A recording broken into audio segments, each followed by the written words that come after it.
What's up, everyone? It's Dakota, and welcome back to another Modern video. And it's tier list time. We're going to be looking at some of the most played decks in the Modern format. We're going to kind of try to rank them as best as we can and just try to ultimately come up with a list that hopefully, if you're on the fence of playing a certain deck, that you will have a better idea of what you want to play, or, and this is also like a way for me to kind of get my thoughts out on each individual deck, kind of what they're doing that I like, and ultimately try to explain why I placed them where I did. Of course, these things are like relatively controversial. I think I know that people have a lot of opinions. I think for the most part, I think the top end of this list is pretty set in stone for the most part, but with some movement like towards like the middle or bottom of the pack. So if you want to kind of voice those concerns, and maybe if you have like your own tier list that you differentiate with me with, and you want to discuss it, anything like that, feel free to leave a comment down below, and I will try to interact as best as I can, and at least kind of make some points and everything like that. So I definitely encourage discussion on my channel. So if you have any differing opinions or anything like that, and you want to present them in like a respectful way, I am all ears for that in the comments down below. Of course, before we get too deep into the tier list, I'm going to show you guys my list, and we're going to go kind of section by section. But before we do that, of course, if you're not already subscribed to the channel and you want to see more videos from me, where we focus mainly on the Modern and Pioneer format, as well as doing some other longer form videos. So if any of that interests you, please consider subscribing and ring that notification bell so you know when those videos get posted. It's a free, easy way to support me and my content as we kind of navigate this crazy world of Magic. Of course, we're going to be focusing maybe a little bit more on Pioneer here coming up, because we do have the regional championship coming up, and I'm trying to figure out and nail down what deck I'm going to play for that event, and hopefully get enough reps in to feel pretty confident in it. So, join us for that, all that fun stuff. And with all that said, let's go ahead and get into the video. So a few things that I'll explain before we get into this tier list. I am not going to put like a billion decks in like the top tiers of the format. I like to keep it down to 3 just because I think it's pretty clear, concise. I think you could argue that, Modern could potentially be like a 2-deck format, but I think there's at least 3 decks that you have to kind of take into account. Maybe there's even more decks that belong in like the top tier, but again, I'm going to kind of narrow it down to 3 that I think best represent the format, and then of course the bottom as well, worth playing if you have the reps. I think that there's a few decks in the format that are, viable, but if you're someone that's trying to figure out what to play or maybe looking to switch decks, I wouldn't necessarily recommend playing these decks, because I think that you gain a lot of percentage points just from having the tenure and the experience of playing the deck. So if you're willing to jam a ton of matches with one of the decks, maybe towards that bottom tier, go for it. I will never tell you to not do that. I think playing games is like one of the best ways to kind of learn the format and figure out more or less what the correct decisions are, rather than maybe watching someone else play or just kind of going through some theoretical things. You get some actual like how your brain is going to think in those situations. So while I think they're probably worth playing if you already have that time and effort put into them, I don't think that it's worth putting the time in to learn those decks when you could just be learning a deck that's like towards the top tiers of the Modern format, if that's what you so choose to do. If you're just looking to have fun, then those decks have some pretty interesting play patterns, or just some kind of like cool things that they do, so you can go there as well. But of course, with that out of the way, let's go ahead and get into this. So the tier 1, I think these are the decks to kind of beat. They all do something that I think is very powerful, very consistent, that the rest of the format has to figure out how they're going to tackle, just because they're going to be so ubiquitous, rather than some of these other decks that are in lower tiers where you're not very likely to see them, where you just kind of want to have like an in-passing game plan, or hope that you kind of enact yours before they kind of get to do what they're doing. So at tier 1, I think very obvious, I have Ocelot Pride kind of representing Boros and Mardu Energy.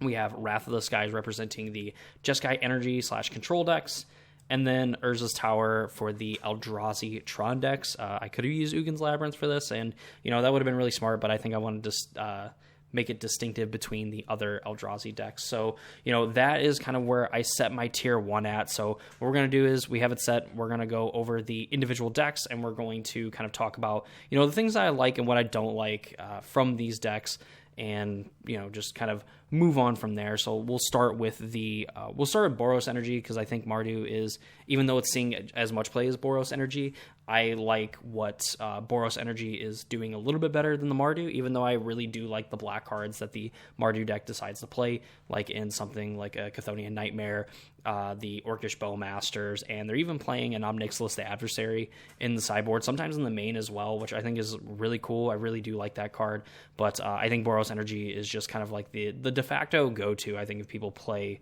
Energy. Again, even though that they're relatively the same in usage, I do think it's because like the black version has a better matchup against just straight up Boros, but I think Boros just has a really good matchup and some things going on that are really good in the format. So let's go ahead, before I ramble on anymore, and take a look at a Boros Energy deck list. So here to kick us off, we have Boros Energy. Of course, I think this is, again, the de facto like go-to deck of the format. It's the most played. It's the most played when Nadu was around. It seemed like it had at least a relatively decent matchup. It had ways to at least beat the Nadu deck. So then kind of naturally it stepped into the role of being the best deck in the format and kind of continues to, have that hold on the format. It's doing a few things that I really like. The fact from beginning to end that this deck just has threats that are individually maybe weak compared to some of the other things going on, but together they absolutely just snowball the game like completely out of control. And this 1-2 punch of Guide of Souls and Ocelot Pride are just insane, where, if you have like one Guide of Souls, one Ocelot Pride, all of your other creatures are going to help you gain life with the Guide of Souls. You're going to be able to stack up some energy to eventually, when you start attacking, making those creatures even harder to kill by flying over your opponent's ground threats and then also growing them, and then Ocelot Pride being able to make 1/1s, and then eventually getting the City's Blessing, meaning that now whenever you make a token, you're going to make an additional token. If you have like one Guide of Souls and multiple Ocelot Prides, or multiple Guide of Souls and one Ocelot Pride, you're kind of off to the races here, because you're going to be able to make tokens with the Ocelot Pride. You're going to play creatures, you're going to gain some life and some energy from other Guide of Souls. You're going to make a cat on the end step, then you're going to end up getting more energy, and you're going to get to the point where Guide of Souls, you're going to be able to attack with a creature. You're gonna have 2 Guide of Souls triggers. You're gonna be able to stack counters on some of those other creatures and make them hard to deal with. Ocelot Pride is a hard creature to block once it gets multiple counters on it, not only because it's going to have flying, but First Strike as well is going to help eventually take down a lot of the flyers that you could potentially face in the format. Amped Raptor is another like really good threat to put counters on, because again, just a 4-power flying First Strike thing is very hard to beat in combat. And then the fact too that this also sets up the potential for like a turn 2 Blood Moon, which I think Blood Moon in this format is still really powerful, even how many years later from when people were just dedicated Blood Moon decks. While definitely not guaranteed, Amped Raptor just hitting like any one of your 3, I guess in this case for Brad Carpenter's list, just Blood Moon. There's some playing Fable the Mirror Breaker. I'm assuming Fable is probably kind of phased out at this point, but the potential to go and hit like even a Flage, or go find like a Johnny Nakatl Pariah, this is, ends up casting it. You're going to get more energy off of Guide of Souls, so you're going to essentially get the energy that you spent on a Johnny Nakatl Pariah back. A lot of this deck just kind of lends in and feeds to itself. Guide of Souls and Ocelot Prides are absolutely cards that need to be dealt with. A Johnny, if this ever flips the backside of it, if you end up getting Ocelot Prides going with Guide of Souls, then this is just going to be able to put counters on all those cats and make every one of those threats ever more dangerous than the last one, while also having a 0 ability where if you have Amped Raptor, Flage, or another red permanent on the battlefield, aside from a Johnny Nakatl Avenger, you're going to be able to dome your opponent for a ton of damage while also making a cat, which can then synergize with Guide of Souls and so on. These 3 cards here are so dangerous. Amped Raptor itself is a dangerous creature, because even if you're not putting counters or anything on it, a 2-power First Strike creature that already got its value is definitely a tough thing to like want to actually take out. But again, with like Guide of Souls, it ends up making Amped Raptor even more threatening. Flage as well has been absolutely dominant. I've heard people talking about this being better than Uro for the modern format, and I don't know if I'm willing to go that far, just because I've cast many of Uro and it's felt so great. I've also cast a good amount of Flage, and Flage has felt awesome at almost any stage of the game, aside from the one where we're losing and Flage does absolutely nothing for you. This card is great. Of course, this thing doesn't need counters, doesn't need flying or anything to be absolutely dangerous, but, the fact that, if you just give Deadpool like a nuke or whatever, like that's what Flage feels like. Just flying over, smacking your opponent for 3, or taking out one of their threats, and then hitting them for a bunch of damage, and continuing to do so with a threat that's going to be even harder to, kind of block or take out of the sky is going to be, very dangerous. Galvanic Discharge is probably one of the best removal spells in the format. The fact that, again, with Guide of Souls Ocelot Pride, you're going to be able to stack up a ton of energy. And if you're not using it to distribute counters with Guide of Souls, Galvanic Discharge is going to take out bigger and better game, while also being an efficient thing to deal with some 3 toughness creatures. Just the fact that this scales up and it's just not a 1 mana deal 3 damage like something like a Lightning Bolt. Galvanic Discharge is just a removal spell that is going to scale up later and later as the game goes on. And of course, with all of this good stuff kind of going on for this deck, it also just gets to play the One Ring as well, which is individually probably one of the most powerful cards in the format, just for the fact that you're going to be able to get protection, you're going to be able to draw a bunch of cards, this deck can run out of gas, the fact that you want to continue to find creatures so that Guide of Souls can continue to generate energy, you want to find multiple Ocelot Prides, because when you start gaining life, you're going to end up making more and more cats, and the fact that like 2 or 3 Prides in a row are just absolutely deadly because you have to find a way to answer them. All wrapped up with the card Goblin Bombardment, which allows it to play around One Ring protection, because you can just play your creatures, you can trigger Ocelot Pride to then just make a bunch of cats, and then when your opponent untaps and they're no longer protected from the One Ring's protection, you Goblin Bombardment, throw all your cats at them, and more than likely win the game with some aggressive enough draws. This deck just doesn't really seem to have a lot of, openings to actually deal with it. Of course, you want to kind of go and kill like their Guide of Souls, Ocelot Prides, Ajani Nakatl Pariahs. Like all of these threats, or all these creatures, are just some pretty big threats to kind of deal with. And the fact that, again, the way that it can kind of get caught back up is with the One Ring, and it gets to play it with pretty much no problem.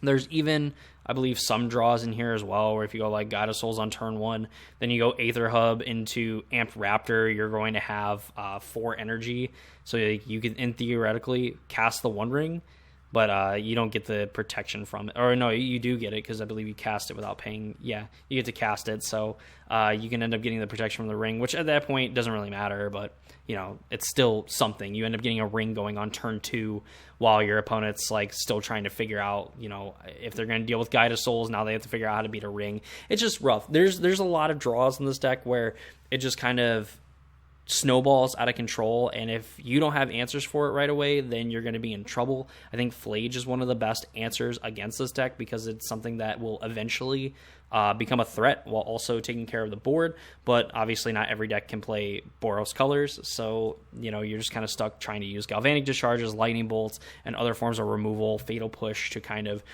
get through some of these creatures.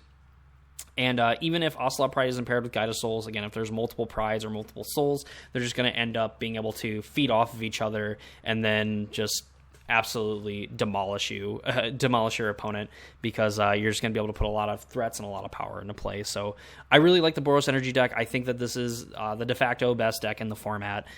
Again, it has a lot of things going for it that I really like. Of course, if susceptible to some of the board wipes, which is kind of goes into why I think Jeskai is one of the better options in the format as well, for the fact that it has ways to actually handle the Boros Energy deck, even though now it's playing Sun Cleanser in the sideboard.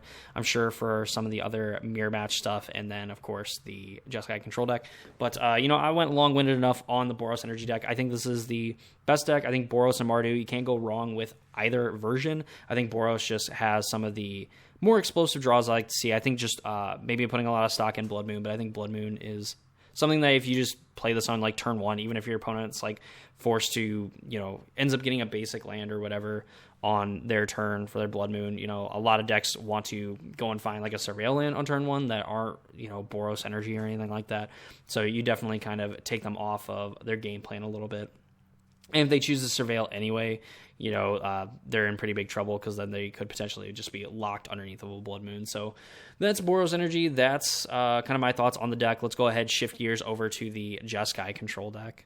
So while I think Jeskai Dimir Murktide, I believe, is the more played deck according to Goldfish than Jeskai Control, I just really like what Jeskai Control is doing. Having gotten my hands a little bit on both decks, while I do really, really like me some Psychic Frog, I like what the Jeskai deck has going on. I think Flage is a perfect option for this deck to try and close out the game, and doing it very quickly without giving your opponent that much time to kind of get their bearings and try to win the game. I think that a card like, and it's here, Arena of Glory paired with a Flage is absolutely amazing. Manamo mixed with the One Ring to be able to untap it and draw a bunch of cards. Awesome. That's exactly what these kind of control decks are, looking to do. You're able to play the One Ring and tap out for it and be relatively okay with it, not just for the fact that you have protection from everything, but because you also have like Subtlety, Solitude, and Force and Negation as well to interact with your opponent in some meaningful ways. While getting to untap, draw a card, take a damage, and then draw 2 cards. So you're essentially up like 3 or 4 fresh cards going into your next turn. From there, you have Fairy Time Raveler to kind of discourage your opponent from interacting with you. You have Galvanic Discharge as well to, again, another removal spell that kind of scales up. March of the Otherworldly Light is like a way that you can deal with things relatively early while also pitching some other white cards. I think with Jeskai Control, you are able to play relatively aggressively with a lot of your answers just because you have things like the One Ring in your deck, as well as, just trying to blunt a lot of your opponent's offense as well. You have like Spell Snares, which get increasingly better as the 2-drops end up getting better in the format. You heard it here first. But Wrath of the Skies really like sets this deck over the edge. So you can Galvanic Discharge like a creature on like turn 1, whatever, and then you end up having like 1 or 2 energy kind of stored up. And of course, we've talked about the Boros energy decks just being able to play like Goblin Bombardment and, make a bunch of cats with the Ocelot Prides, or even make cats with Ajani. You end up burning your opponent, and then you're able to sack those cats and throw them at your opponent when they do not have ring protection up. And Wrath of the Skies is like a way that you can kind of beat them to the punch. They do play 1 Goblin Bombardment in their deck. Doesn't mean that they're always guaranteed to find it, but if they don't find it and they're just sitting there making a bunch of cats, Wrath of the Skies for 2 mana and, paying 1 or 2 energy that maybe you stored up from your Galvanic Discharges or playing your Tune the Narratives and things like that, you're going to end up clearing their board, potentially of even more things than just their creatures, and then you're going to have mana left over to potentially leave up like a counter spell. You're going to be able to leave up Invert Polarity, Sink into Stupor, even just being able to follow up with like a Flage or something like that, or getting back a Flage, playing a Teferi Time Raveler, any sort of those things. You're going to be able to answer the board and then leave up an answer for a follow-up threat. So I think that with a few lines of play in this, and I think if you're willing to play a little aggressive, at least that's just in my personal opinion, which is crazy to say for a control deck, wanting to play with some aggressiveness, I do kind of like using my things as much as possible and just like digging towards finding like the One Ring. And in this deck in particular, I think I played against someone who was playing like Dimir Frogtide, and they had a Manamo plus the One Ring in their deck, and it was absolutely nuts. Actually, I think that was the game that I did see it. I somehow ended up winning playing Storm, which is absolutely nuts.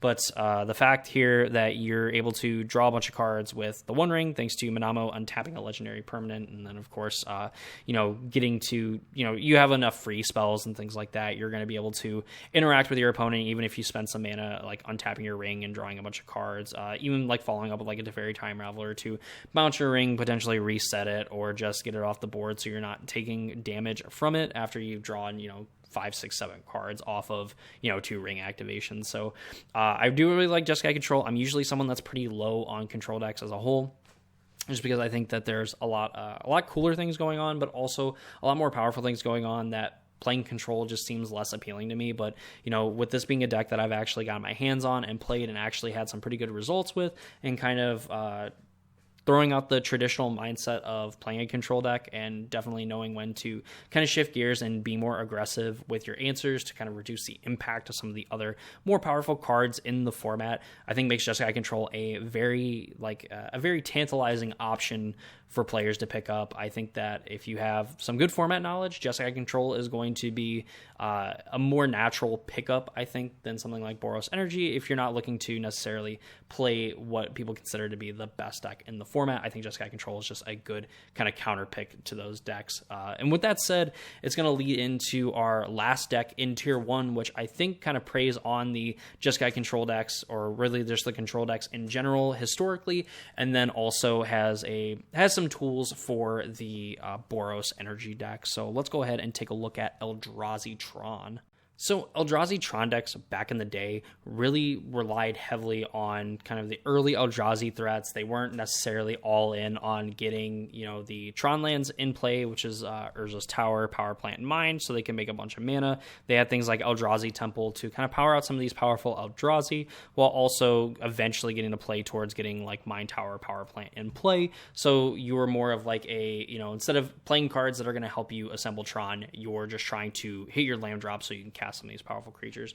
But thanks to cards like Devourer of Destiny, where you're going to be able to reveal this card from your opening hand if it's in there, and if you do at the beginning of your first upkeep, look at the top 4 cards of your library, you may put one of those cards back and put it back on top of your library. You exile the rest, and then when you cast the spell, you exile target permanent that's one or more colors. So this card in particular pairs really well with the card Ugin's Labyrinth, which allows you to exile a colorless card with mana value 7 or greater from your hand. You're going to be able to do that, and you're going to be able to tap it for 2 colorless instead of 1 colorless, which is going to set up turns where you can play like Talisman of Curiosity or Talisman of Resilience, which is going to set up, some turn 2 plays of like Thought-Knots here, going into Sowing Mycospawn, so then you can go and get maybe a Tron land that you're missing, or go and get an Eldrazi Temple to kind of start casting more of these Eldrazi spells. This is a deck that definitely doesn't have to get Tron online as early as possible. Of course, with cards like Karn the Great Creator in your deck and Kozilek's Command, where you're going to want a ton of mana right away, you can just, again, play like a Tron land like on turn 2, play a Mycospawn, go and get another Tron land, and then between your playset of Expedition Map and again, like just casting other Mycospawns as well, you're going to be able to find the last piece of what you're looking for.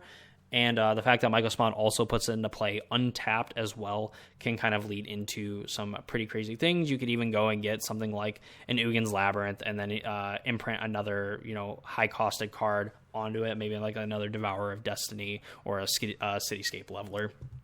Of course, with most Karn decks, you do have this Karn package where you have some pretty powerful artifacts in your sideboard to be able to interact with your opponent. We have to see things like Orbs of Warding, which are going to give you hexproof, and whenever a creature deals damage, you prevent 1 of that damage. So a lot of them trying to go wide with cats outside of like some Ajani draws. Your Orbs of Warding is going to be able to help you live for a pretty long time. Trinisphere, making those kind of like cheap interactive decks a lot harder to deal with, mainly something like Storm, where it's going to have a pretty hard time trying to play through a Trinisphere.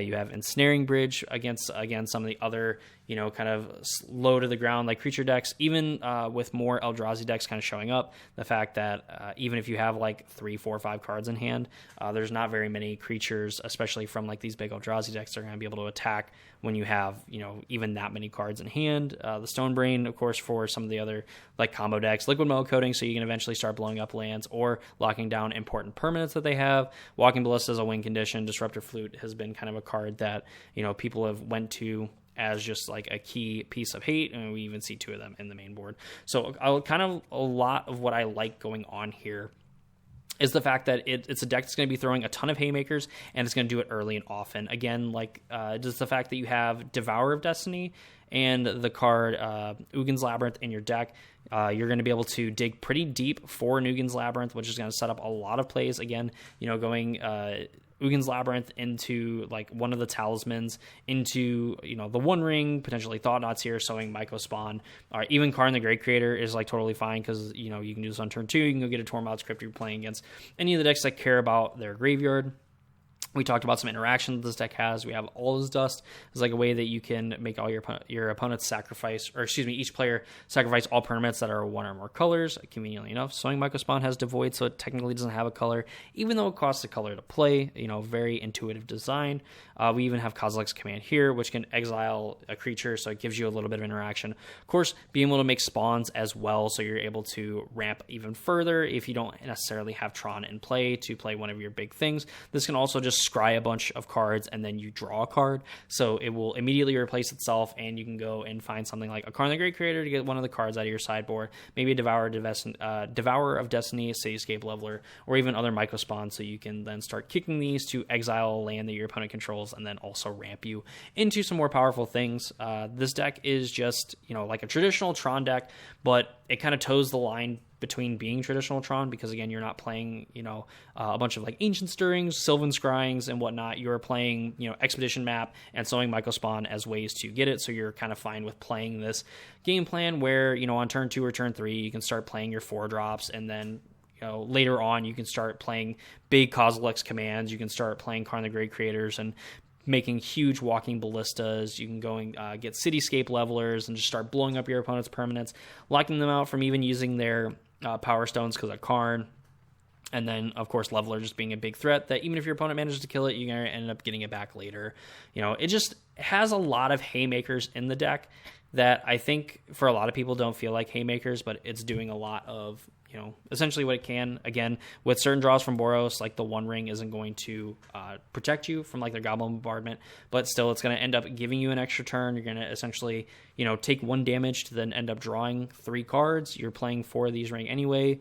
You just have a lot of tools that you can kind of, prolong the game if you need to then go find things that will then put you ahead in the game. Or you'll be able to kind of step on the gas and just completely flatten your opponent with a lot of draws from this deck. If you just find like natural Tron, there's a lot of things going on here that you're just going to be able to, again, snowball. And that's kind of the name of the game, is just snowballing out of control to where your opponent really can't come back from it, or they're going to need some very specific answers to kind of stop what's going on. So that's going to conclude tier 1 of our tier list. All these decks are great. I think that, if you're starting out and you want to play any of these decks, I think Eldrazi Tron is relatively straightforward. What is going on, I think it's like not as much of ABC as like Mono Green Tron was, but nonetheless gives you some early interaction and potentially, puts you in a good position where even if your opponent is able to maybe play something like a Damping Sphere or whatever, you're kind of like less blown out by it because you do play some other cards that like will naturally ramp you, and you just kind of don't care if your lands tap for a single mana, because as long as you're able to do it on the early turns to get out like a Mycospawn or a Talisman, then you're just going to be able to still continue to play your things and then naturally build up. Boros Energy, easily the best deck in the format, and I think Jeskai Control kind of bridges the gap between these two decks where, you probably have a bad Tron matchup, but I also think you have at least a decent Boros Energy matchup with also a decent matchup against kind of everything else in the field. So that's going to do it for tier 1. Let's go ahead and take a look at our next modern tier. So tier 1.5, I think are some of the decks that have tools that they do things that are pretty powerful that can kind of hang with some of the tier 1 decks in the format. I just don't think that they're necessarily good enough to where, or played enough where people should actively be trying to play against them, if that makes sense. I think that there is a few decks that, are doing some powerful things that maybe are a little less consistent, maybe a little bit more fragile, but, again, are still very powerful decks that will kind of run you over if you are not careful. So here I have like the Through the Breach Eldrazi decks. I have like the Teamer Eldrazi ramp deck. I have Storm, and I have the blue-black Frogtide deck. This deck probably should go up a little bit higher because personally, I really like the Frog. Storm, even though it's a deck that I think that I am pretty dog water with, this is still just, one of the best game 1 decks in the format that exists. And Through the Breach and Teamer Ramp are just kind of like here. I think that, these decks have some pretty good top end that can absolutely just obliterate your opponent, again, if you kind of get off to the races here. So just like we did for tier 1, let's go ahead, take a look at these individual deck lists and kind of touch on some things that I like about them. Call it disrespectful if you want. The Dimir, like Frogtide decks, I do really enjoy, mainly because of this card, Psychic Frog, and even Murktide Regent as well. These two are so good together for the fact that Psychic Frog can come down early. It ends up being an immediate threat because it is going to kind of get you some card advantage. It's going to be able to kind of use some like useless cards that maybe aren't good in a matchup to be able to kind of grow the Psychic Frog and make it a little bit harder to beat in combat. It can also just fly over and guarantee a hit if it needs to, or at least severely limit the options that your opponent has of chump blocking the Psychic Frog. And with the last ability of being able to exile cards and even discard cards, kind of feeds into Murktide Regent, where you're going to be able to fill your graveyard. You're going to be able to cast this for 2 mana. You're going to make it pretty big, and then also being able to discard other instants and sorceries. You're able to exile them to give the Psychic Frog flying, of course growing it from discarding those cards, and then Murktide Regent's also going to grow from exiling those instants and sorceries from your graveyard, potentially putting together a lethal turn where your opponent might have thought they, didn't think that they were dead, so maybe they didn't play like their ring or anything like that. In either way, this deck has some very explosive potential to just end the game. On top of that, too, it has some pretty good interaction as well. We see Subtlety is, some free interaction for some creatures and planeswalkers, not necessarily countering them, so getting to play around some uncounterability things if that ends up actually mattering. Also kind of a blowout to people kind of getting back Flage with Arena of Glory because they're going to exert their Arena. Then you Subtlety, put it back on top or bottom. They've already ate the cards from it. They're not going to be able to untap that land. And then, of course, they're going to have to play, get it back in their graveyard, and kind of refuel their graveyard. Orcish Bowmaster, in a world where just about every deck is playing 4 rings, this is just a pretty good option to have in general against those decks. Also just some random cantrips as well. Orcish Bowmaster will end up dealing some damage, which again, every few points from Orcish Bowmaster is going to make Psychic Frog and Murktide that much more lethal. We see Fatal Push as some good early interaction. You see cards like Preordain and Thought Scour that are going to be, these cantrip type cards that are going to kind of help you set up a Murktide Regent for, super huge, help you dig for like a frog, or look for, something like your one of Toxic Deluge, which is going to help you in like the Boros matchups. Sink into Stupor being a land that also is like a pseudo counterspell by returning a spell or a non-land permanent to its owner's hand. Force Negation, free counterspell essentially for the One Ring, which again is going to help you, kind of to blow your opponent out by, getting another big hit in with Psychic Frog or Murktide Regent when they tapped out for their One Ring. Archmage's Charm seeing more and more play, just a nice like solid counterspell, potentially getting to draw cards or gain control of a permanent that's mana value 1 or less. I would assume that this is probably used more for possibly like stealing some things, but I think just all the modes feel pretty relevant on this card, where some are better than others, but they all do something. So I think this is totally a fine card. Cling to Dust as well is something that you can escape for some of the cards in your graveyard. Potential to grow Murktide Regent and exile cards in graveyards, especially something like a Flage, which I don't know if this deck necessarily has like a hard time dealing with Flage, but just not having to deal with Flage is a lot easier than dealing with a Flage. Get some access to some good sideboard cards in Cosign of Memory, Stern Scolding, and Break Through the Ice, Surgical Extraction as well for like some of the graveyard decks. Glistening Deluge is like more kind of hate for the Boros energy decks. Harbinger of the Seas is an absolute beating. I've seen some people playing this card in the main in some Murktide decks, and maybe that is just correct kind of going forward. More Toxic Deluges for some of those things. Toxic Deluge and Glistening Deluge being pretty good for the fact that, a lot of your creatures aren't going to die to it. Like, sure, your Bowmaster is going to die, but, Subtlety more than likely isn't going to die to it. Psychic Frog, Murktide Regent are going to be able to outgrow them while also being able to get in a hit, or getting in a hit and then doing it post-combat as well. So you get in the max amount of damage and then still kind of clear your opponent's board. It just does a lot of things that I really like in the format. Probably should be ranked higher. It could be in tier 1 above something like a Jeskai Control, but I think I prefer the Jeskai Control deck a little bit more than Dimir Control, so I'm willing to put Dimir Control as like that tier 1.5, but you could definitely convince me that there should just be a 4th deck in tier 1, and it's Dimir Control. Again, not really a personal fan of control decks, but I think that, with what both of those decks are doing in respect to them, I think they're doing something very powerful. And the fact that they are able to, again, be pretty aggressive with their, counter spells and their interaction, and then just immediately able to like close the door on the game, where Dimir Control, I think, does that a little bit better thanks to Frog and Murktide Regent. I think they both can close out the game relatively quickly and, again, interact pretty favorably. And, of course, Jeskai Control having the benefit of having the One Ring in its deck as well as like a way to play a longer game if it needs to. So that's Dimir Control. Let's go ahead and take a look at the Storm deck. I'll try to keep it short and sweet. Storm is probably one of the best Game 1 decks in the format, and I don't think it's close. You have Ral, Monsoon Mage, and Ruby Medallion, where stacking these together, especially stacking Ruby Medallions, is going to make all of your rituals and all your impulses super cheap. You're going to end up netting a ton of mana off of your rituals, Manamorphoses, and generating a ton of value from cards like Reckless Impulse, Ren's Resolve, and Glimpse the Awakening. We see Galvanic Relay here as well. It's like a way to kind of have a setup turn where you cast like a few spells and then you Galvanic Relay, and then now you're going to have access to those cards on the next turn, and they're essentially Thoughtseize proof as well, so you're going to be able to play them. Wish to go get something like Thassa's Oracle, where you can just kind of go through your whole deck and then play an Oracle and win the game. You have Grape Shot as like another way that you can win the game, and this kind of gets around, or rather, Thassa's Oracle gets around ring protection. Grape Shot allows you to, just have an easy, instant way to win the game. We usually see Alchemist Gambit in here, but I'm assuming with the Thassa's Oracle on the sideboard, you don't really need the Alchemist Gambit, which is like a way that you can play that plus empty the Warrens, and then take an extra turn, go get empty, cast empty for 1,000,000 goblins, and then attack your opponent for lethal. This deck has some avenues for a turn 2 win and a turn 3 win, and I think also you play the deck differently than you would traditional Storm. I think other Storm decks and other combo decks, you want to find like the perfect time where, either you have like one turn left, like you kind of have to go for it and you've built up enough resources, while also kind of tiptoeing the line of making sure that, essentially making sure that you don't die while waiting to go for it. And I think with Storm, I think there's a lot of draws where you can just kind of go for it, without really being pressured to go for it.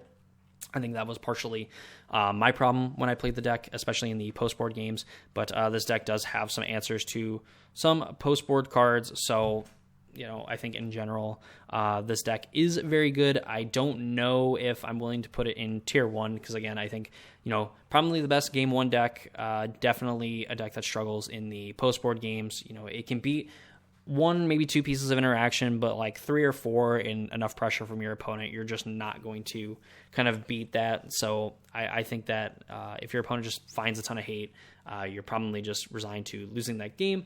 But of course, with the nature of the deck and how fast that it's able to actually go off and win the game, you should be able to win the game, or at least set yourself up for a chance to win the game, even through 1 piece of interaction, as long as you don't give your opponent enough time to it. So that's Storm. Let's go ahead and take a look at some of these other big fat Eldrazi decks that are kind of roaming around here in this tier. So I have Through the Breach here in like this tier 1.5, because of the fact of its top end draws are pretty nasty. So just like the Eldrazi Tron deck, we have something like Ugin's Labyrinth, where we can kind of play this thanks to finding it off of like Devourer of Destiny, or using Devourer of Destiny to go underneath the Ugin's Labyrinth to go play like a Talisman on turn 1 to set up like a turn 2 Myco Spawn that's going to go get us another land. It could go get us an Eldrazi Temple to maybe eventually cast some of these big Eldrazi spells if we need it, but to go find another land so we can guaranteed have enough mana for this Through the Breach, which hopefully puts into play an Emrakul the Aeon's Torn. If we get lucky enough off of Devourer of Destiny, we can put an Ulamog the Defiler in play, and if we exile something like a Devourer of Destiny, heck, even another copy of Through the Breach, All is Dust, one of these other cards, it's going to have Annihilator X, where X is the number of counters on it, and it gets those counters when it enters equal to the greatest mana value among cards in exile. So it does count your opponents as well, but you're going to be able to do it yourself. Imagine exiling an Emrakul. You have this Ulamog in play. It's going to annihilate your opponent's board and more than likely win you the game, outside of maybe something like Boros Energy, where even then, they just have no board state, and you have near infinite time to kind of rebuild and get to a point where like you can win the game with, say, like a Sowing Myco Spawn, or like a Devourer of Destiny, which also is going to give you a little bit of tempo if they end up actually being able to play something to the board. If they have like a land plus a 1-mana follow-up, Devourer of Destiny is kind of a good way to clean it up. This deck, to me, is at least in kind of a weird place, because while it does have those draws where you just like turn 3 an Emrakul, or turn 4 an Emrakul into play and like devour your opponent's board, or potentially even do the same thing with Ulamog, with the potential of dealing even more damage than something like an Emrakul would do. It definitely lacks in kind of like that mid-game department, where I like the more traditional Tron decks, and where I even like the ramp deck a little bit more, just because like they all get to play Sowing Myco Spawn, but then there's like some good follow-ups aside from Devourer of Destiny for them to end up playing a little bit more of a fair game plan if they can't get the Breach thing online. Breach is also a terrible draw when you're kind of hellbent. Obviously, you need like 2 pieces for this to work. Again, I think the top end of this deck is super powerful, but if you end up having to play a relatively fair game plan, I think this is just worse than something like a Tron deck, but I think it also deserves a lot of respect as well, because it doesn't seem like there's a lot of Thoughtseizes and stuff running around. This deck is playing the One Ring, so you can eventually get to a point where, you're playing these Myco Spawns, you're playing Devourers, you're able to interact with your opponent's lands enough, interact with their things enough, where they're going to have to start countering these things, and then you can just kind of get them with a Through the Breach. Even like an end step Through the Breach works as well, where you can just kind of put this a big Eldrazi into play, and something like Emrakul is not going to really be an easy card for them to interact with once it is on the battlefield.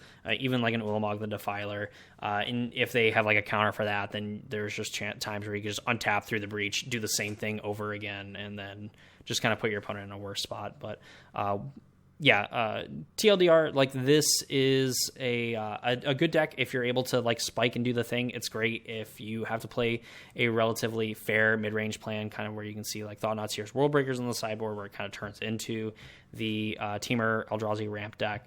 I think that this deck is just worse in that regard if you end up having to play like a fair mid-range plan. So with that said, let's go ahead and take a look at the Eldrazi ramp deck and round out this tier. So talking about the Eldrazi ramp deck, this deck in particular, I like a lot better than the Through the Breach deck, just for the fact that maybe it's just me, where I feel like I play decks like Through the Breach, and I do the thing once, and it's really cool, and I want to keep playing it, and then I never get to do it ever again. This deck allows you to kind of play through some of that while also being a little bit more interactive.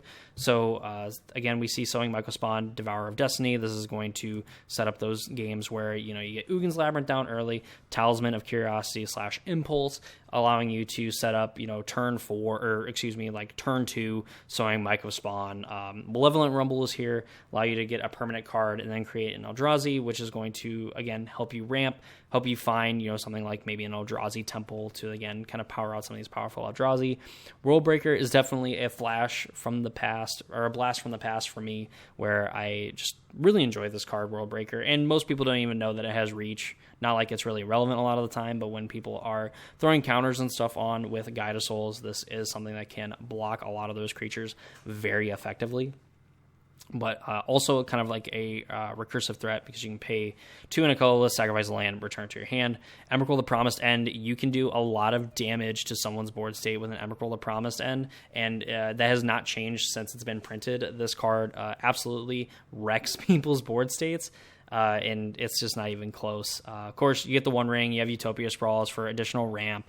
You are playing a lot more colors. You have Shifting Woodlands, so you could, in theory, make an Emrakul, World Breaker, Devourer Destiny, which I think that making an Emrakul is probably just a little bit better, or even making a One Ring so you can kind of draw cards and then not end up actually taking damage off of it. I believe it'll end up like retaining the counters, so you could just, I guess make Shifting Woodlands like kind of a bad like draw spell if you really need to. But there's definitely a lot of things to like about this deck. Again, there's an All's Dust in here. There's Kozilek's Return, which can clean up some of the small creatures, and then with a big enough Kozilek's command or any one of these other Eldrazi aside from Mycospawn, you're able to trigger this from the graveyard, flash it back in a way, deal 5 to each creature, and clear out most creatures that would end up being on the battlefield. There's just a lot kind of going on here where, again, if you're playing like this middling, like Eldrazi kind of thing going on, I think I would just prefer to be Tron over something like this. But there is a lot of things going on here that I do particularly like. I really like the Emrakul the Promised End. Your top end is a little bit better. I'd seen some playing Null Drifter as well as like a way to kind of get a little bit more card advantage going, aside from something like the One Ring. So I think overall just some good options here. Definitely a deck that I think can operate very well. Of course, Cosign to Memory, some cool things on the sideboard, Soulless Jailer, Stonebrain, more Kozilek's Return, Trinisphere we know is kind of a beating, and Emrakul the Aeon's Torn as well, to just kind of, give you something to really big to ramp into, take an extra turn, and kill your opponent that way. So I really like this Eldrazi ramp deck in a lot of cases where, again, you're playing this middling strategy, where maybe you're not necessarily trying to spike your opponent with a Through the Breach, but again, if you're just kind of like leaning towards this kind of a strategy, I would almost rather play the Tron build, but I think this definitely has its pros and cons. I just think that the regular Tron deck is better than this, and I think that this plays a little bit nicer, I would imagine, in most games than something like the Through the Breach deck. But, they're all here, and that's going to do it for that tier, so let's go ahead and take a look at what we got in Tier 2. So Tier 2, I think, are some powerful decks that are doing something, pretty powerful.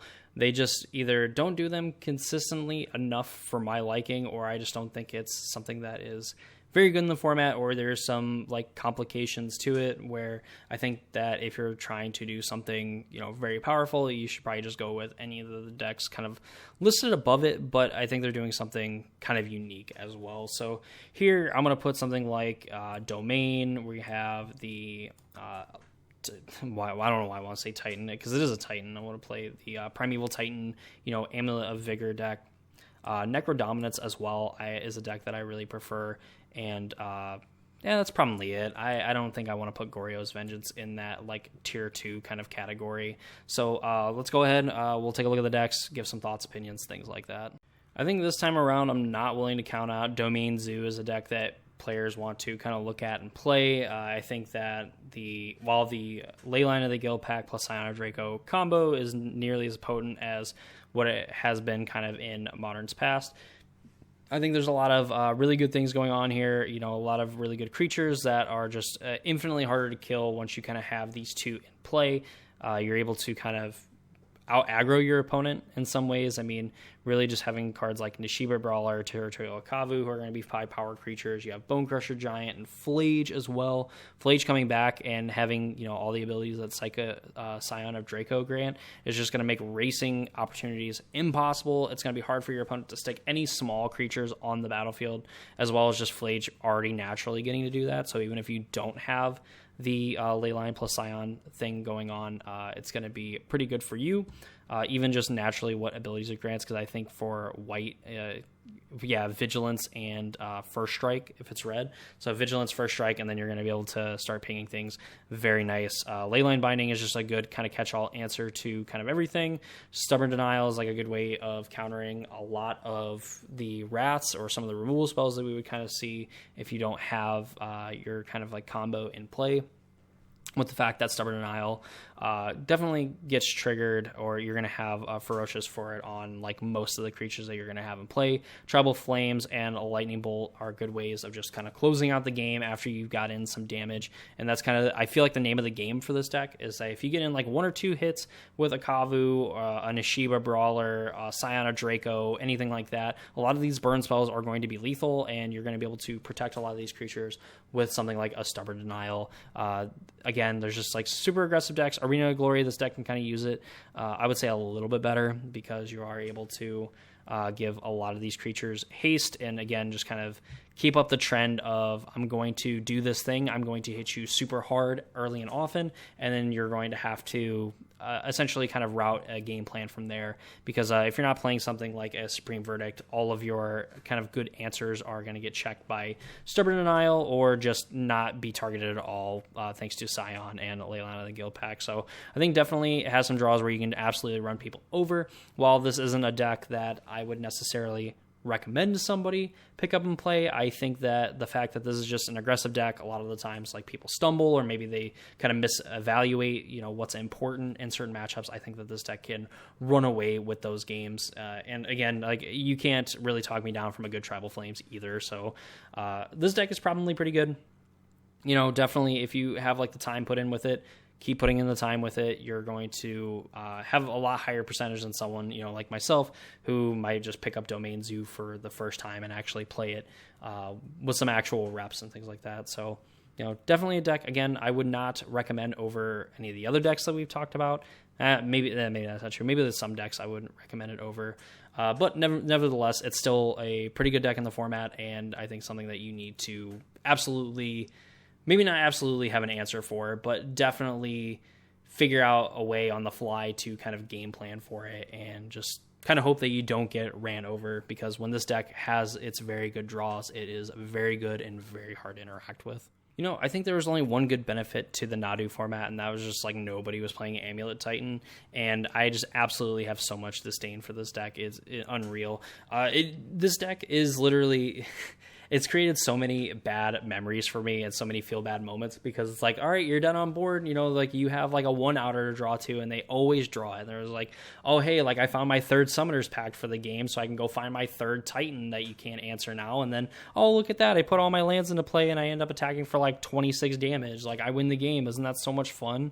It's like, oh, cool. The very smart Amulet Titan players are very smart, and it almost just feels like it doesn't matter what you do because they also have, like Yu-Gi-Oh type luck where, my deck has no pathetic cards because they all find my good cards. Lumra as well is kind of a neat addition to this deck where you're just going to be able to get a bunch of lands back into play. Of course, pairing those with something like Amulet of Vigor, which is, kind of the namesake of the deck, or part of the namesake of the deck. You're going to be able to generate a ton of mana and just kind of keep things going. When you've already used your Teleria West to go and get like a Summoner's Pack to go get a Primeval Titan or to go get Lumra, then you're able to go and get it back thanks to maybe getting back a bounce land with a Lumra trigger off of maybe milling it or just it naturally going to the graveyard in some way. They're able to bounce it back, transmute, go get a Primeval Titan or something of that nature, and do the same thing. Aftermath Analyst as well, definitely giving the deck a little bit more explosiveness where, like you could keep an Amulet off the board, but this is also going to help you just naturally ramp as well, the fact that over half of your deck is lands. So definitely some neat stuff going on here. Even if I do hate it, there's a lot of just kind of cool things going on that this deck is able to do. That, and the fact that there's 1,000,001 lines where they can kill you with like 1 or 2 amulets in play is just nauseating. I'm not going to go over all of them here, but, it's a deck that I think gets some respect from me and ends up at least being kind of like a tier 2 deck and only gets better the more time that a player has put into it and the more often that they've kind of played the deck in this kind of meta. So I think tier 2 is kind of a fine placement for it. I think you can get away in a decent amount of situations by knowing some of the basic lines of the deck, but I think to obviously unlock the full potential of Amulet Titan, you have to have put in a lot of work for this. So that's Amulet Titan. Let's go ahead and take a look at the Mono Black midrange deck. So Mono Black midrange is kind of a weird place for me because Grief, while not necessarily a main component of the game plan or, what was going on here, it was a way that you kind of got extra cards out of your hand so you didn't lose as many to Necro Dominance, or at least, you were kind of fine with losing those cards because you're getting them back with Necro. And while definitely not the deck most affected by a Grief banning, again, it was just kind of something that the deck had access to that was pretty nice. We see that this deck does not play any of the other land that Phyrexian Tower, so like there were some ways that you could play like a Grief like on like turn 2 and then have enough mana to like Necro Dominance on turn 2, as well as like Thought Seizing your opponent as well. So but still has a lot of good tools. Orcish Bowmaster, Bogart Trawler, some decent interaction. Shieldred unchecked is pretty good, and of course paired with Necro Dominance is absolutely insane because you're just going to be able to draw a bunch of cards and then gain all that life back and then some. Fatal Push, Inquisition, just good early interaction. March of Wretched Sorrow and Soul Spike right here are ways that you kind of get those extra cards out of your hand by being able to remove them from your hand to kind of go towards either paying the cost of Soul Spike or just making an even bigger March of Wretched Sorrow to help you gain life, which is also going to allow you to keep Necro Dominancing into later turns. Revitalized Past is kind of like a new-ish card here, putting a +1/+1 counter on target creature, and then it gains indestructible in a turn, so this is a way that you can kind of protect some of your other creatures while also having a land on the backside of it. Aghanim Awakening, Fel the Profane are also cards that are lands. Bogart Trawler as well, allowing you to play 15 lands in this deck, and 26 total, with 11 of them being black cards that you can then pitch to March of Wretched Sorrow or Soul Spike to close out the game.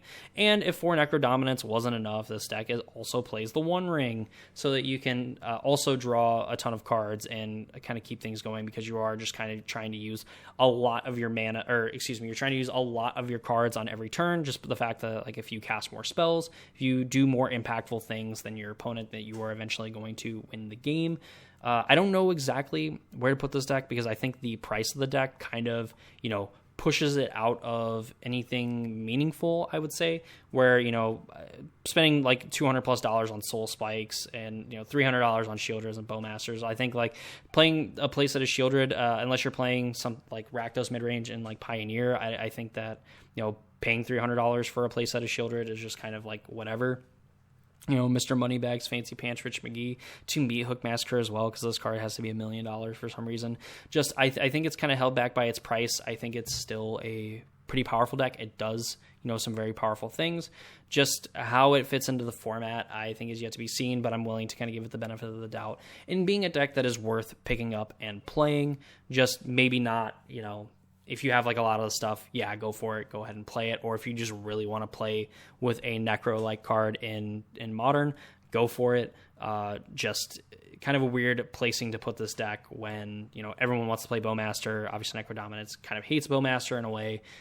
In a lot of ways, but, you have ways to kind of play around Bowmaster and things like that. So, definitely a deck that I think is in a weird spot. I'm not willing to put it any lower than tier 2, but I don't think I want to put it any higher either. Maybe you can convince me it belongs in like the tier 1.5, like maybe towards the bottom of it. But, overall, that's kind of where I stand on the Mono Black mid-range deck. So let's go ahead and take a look at our final deck, I believe, of this tier. Congratulations, Dakota. You played yourself. There wasn't another deck in here. Tier 2.5, this is the last one we're going to go to, and I'm also going to put these here. I'm not going to explain too much on the Merfolk deck and the Living End deck. Of course, I think a lot of these decks can end up here towards like the bottom end, like Yawgmoth and Goryo's Vengeance you can kind of put here. But I think these decks in particular, I don't think there's any reason to kind of play a Living End deck that's definitely between this and Goryo's Vengeance was very much hurt by the Grief banning. So this is just kind of like, these decks are playable, but Living End significantly worse. Of course, I think, again, if you put a lot of time into playing this deck, it's worth still playing.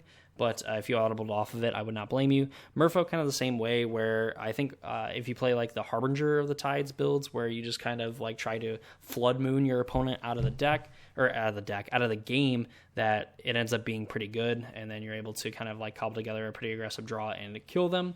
But you have to be able to do that, I think, relatively early. And I think that there's just enough good, cheap, efficient removal in the format to where, while your opponent might not be able to play around the Flood Moon creature itself, they do have ways that they can interact with it after it does come down. And you either have to spend 3 mana to do so, and then also, back it up if you vial it into play with something like with the Force of Negation or things of that nature.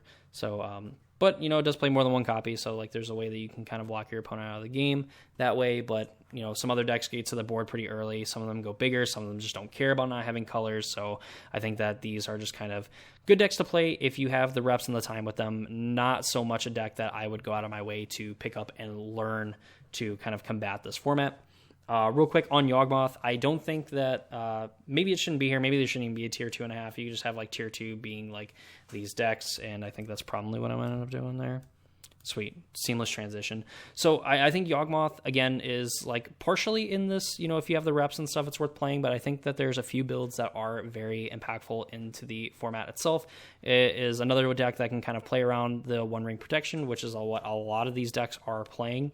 So you're able to kind of play through some of the interaction that your opponent are playing. Your average creature, I think, sucks, which kind of makes their removal worse in a way, because like their removal isn't going to get rid of like the first part of a Young Wolf or a Strangleroot Geist. They have different ways of kind of getting those creatures back. If you're playing like the Cauldron build, you never fully get rid of the creature unless you just absolutely just exile it, because then every other creature with a +1/+1 counter on the board ends up being a threat, because it's going to have all these abilities while also being able to pass around counters. So I think just a lot of stuff going on here. Of course, you have the games where you just, drain your opponent for infinite life and you gain infinite life, and you're able to play around the ring either on that turn or be able to wait until their upkeep and be able to execute your combo, kind of in the same way that these Boros energy decks get to. Goryo's Vengeance is a deck that I'm not saying is like dead or has died, but obviously significantly worse with Grief, because now you can't really clear the way or have your scam starts as well, which I won't say it was necessarily the main game plan of the deck, but definitely we've seen from some of the Rakdos scam decks, it's a very potent answer. And the fact that, like, again, on turn 2, you can then, just flat or, blink your Grief, and instead of getting in for 3 damage, get a third card out of your opponent's hand, just to further decimate kind of their position. On top of that, too, being able to ensure that for the most part your draw spells, your Faithful Mendings, and your Tainted Indulgences are going to resolve and then get something into the graveyard, while also making sure that your opponent's not going to be able to interact with them when they come into play and when they go to the graveyard, so that you can get your value off of them and hopefully manage to stick them around with another ephemerate. So while it still has those options, it still has plenty of different ways where it can kind of get things back. I do like the Ulamog builds where you can just get a very big Ulamog into play and then just annihilate your opponent's entire board, or just straight up win the game, or even just Annihilator for them and then blink it with an ephemerate, and then it comes back with 10 counters because for some reason that's how its ability works, because it somehow sees itself in exile even though it's in play. I don't understand it. Just go with it. Apparently that's how the rules work. Magic's a weird game. But that's kind of where I have my tier list set here. Of course, there are some decks that are probably left off here, so if there's any decks that you think deserve to be up here and maybe potentially where they should be tiered, be sure to leave those in the comments down below. Roast me on my list, because I'm sure there's going to be somebody that says like Yawgmoth should be higher, or like these two decks just shouldn't exist, maybe Storm should be lower. I'm pretty flexible on this list, but I think this is what I'm pretty comfortable with. I think that there's a lot of power up here at the top. And like even between these decks, I think these are all just very good, viable options for the format. I think some better than others, but of course, that just is what it is. That's the nature of Modern. Whether we see a One Ring banning, this will be completely flipped on its head. Just because like the One Ring is very important in something like Boros in the Jeskai control decks, or not even necessarily in Murktide, even though there's some lists that are playing it. Not really something that affects Storm. Through the Breach, all these like big mana decks also kind of want to play it. Titan as well kind of has the option to mono black mid range, losing another really powerful card in it, which is the card that we kind of expect to be banned coming up in December. Should the metagame kind of continue to play like this. But that's my tier list. Feel free to roast it, rate it, anything like that in the comments down below. Tell me maybe what I got wrong, maybe what I got right. I am open to kind of that criticism and discussion when talking about these things. Of course, if you made it this far, you should definitely subscribe or ring the notification bell, so when future videos get posted. I'm going to be doing this for the Pioneer format as well, just so we kind of even things out and kind of see where things are, because we did get a very impactful ban and restricted announcement 2 weeks ago, and I think that while we could wait and get a little bit more information, I think the format is pretty sunk into where it's at, and only has room to kind of further develop and kind of make some changes as we go forward, as all formats do. So, if you want to, see future videos like this, you want to see more tier lists, whatever, definitely leave a like on the video, comment what you want to see, things like that. But that's going to do it for me. Hope you all enjoyed the video, and I hope to see you all in the next one.